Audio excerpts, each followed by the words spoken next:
So when it comes to capturing your value on a piece of paper, on a resume, on a LinkedIn profile, on a cover letter, on a presentation, on a bio, you can think about it from a lot of different perspectives.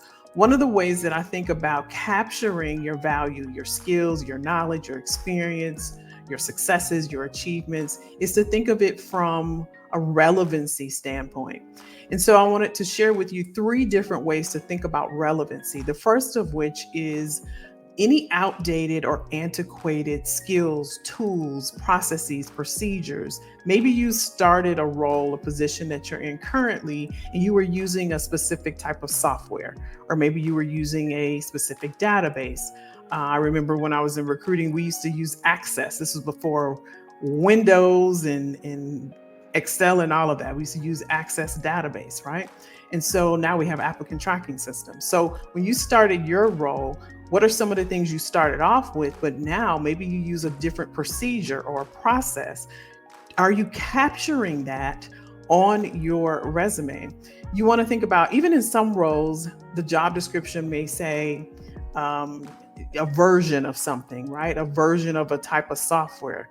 They want someone with version 8 experience, right? It's just like your phone. Have you updated your knowledge? Have you updated the tools and the way that you do the role that you're in?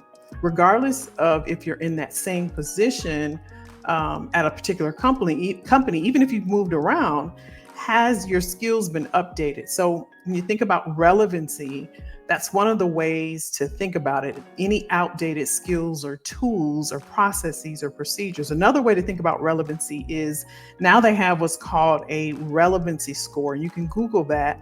And what's happening is not only is there an applicant tracking system that's tracking your resume and your data when you apply for a role, whether internally or externally, because you still have to apply, right? Either way, they also have something called a relevancy score, which is an AI tool. And I know for some of my clients that have applied to a role, it'll ask them, hey, do you mind opting in to this AI tool that we have to see how relevant your skills and your experience aligns to the job description.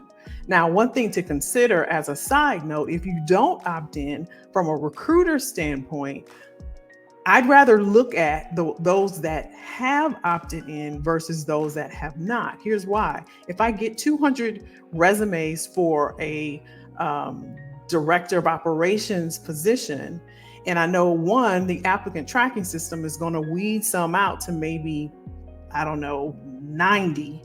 That AI tool is now going to weed it down to 22. Which pile do you think I'm going to look at?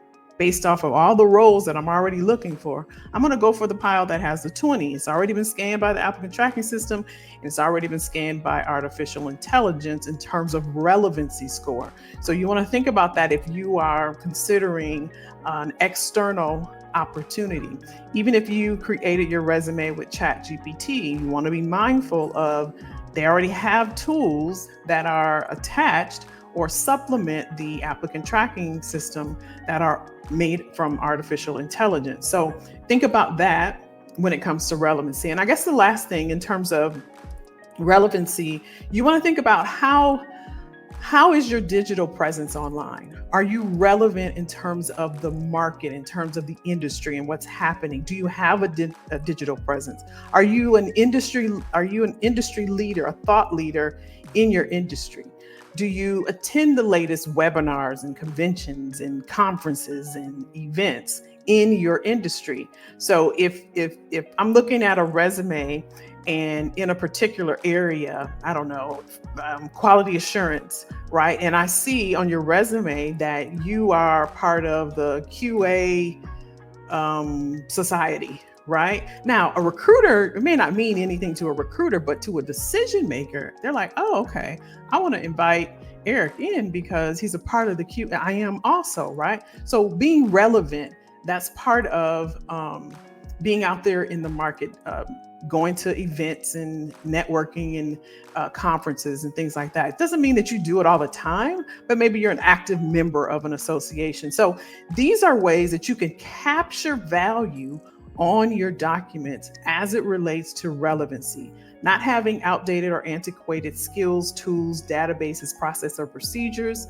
Being mindful of a relevancy score. You can Google that to see what it means and how companies are using this AI tool now. And then three, your digital presence, being online and having a modern profile as it relates to what value you bring to the table.